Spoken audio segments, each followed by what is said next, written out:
The Philippines is part of the Pacific Ring of Fire, a tectonically active region. About 50 million years ago, volcanic activity, tectonic plate movements, and rising magma formed the islands. The archipelago sits on the Philippine Sea Plate, bordered by the Eurasian Plate to the west and the Pacific Plate to the east, creating a highly dynamic and earthquake-prone environment.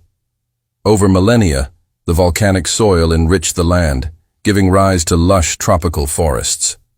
Marine biodiversity flourished due to the region's placement at the center of the Coral Triangle, fostering early human settlement.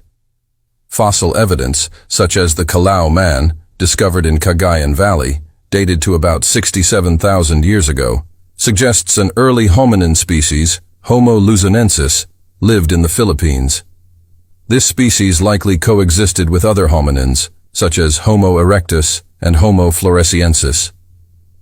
Around 40,000 years ago, early Homo sapiens arrived, likely via land bridges that connected the islands to mainland Asia during the last ice age. These early humans were hunter-gatherers, utilizing the rich resources of the islands for survival. Neolithic period, circa 5000 to 3000 BCE. Austronesian-speaking peoples began migrating to the Philippines from Taiwan, bringing with them advanced seafaring skills and agricultural techniques. They introduced rice cultivation, domesticated animals, pottery making, and weaving.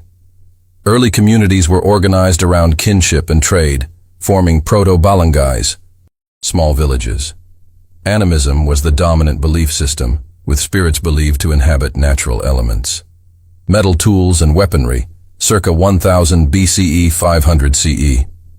By the Metal Age, Filipinos began using bronze, iron, and other metals. Artifacts, such as gold jewelry and tools from this period, highlight advanced craftsmanship. The Philippines became a hub for regional trade, engaging with neighboring civilizations like the Chinese, Indians, and Southeast Asians. Chinese porcelains and Indian cultural influences, Hindu-Buddhist practices, were exchanged for pearls, tortoise shells, and spices. Communities were organized into barangays, led by a datu, chief. Some barangays were coastal and engaged in trade, while others were inland and focused on agriculture. Oral traditions, music, dance, and indigenous writing systems like Baybayin developed. Ancestral worship and animistic rituals dominated religious practices. Influence of regional powers, 10th to 15th century, Indianization and Islamization. Indian influence came via Srivijaya and Majapahit empires, introducing Hinduism, Buddhism, and Indian cultural elements. By the 14th century, Arab traders introduced Islam, which spread rapidly in the southern Philippines, Sulu, Mindanao. The Philippines became an integral part of the maritime Silk Road, connecting it to China, Japan, and other Asian powers.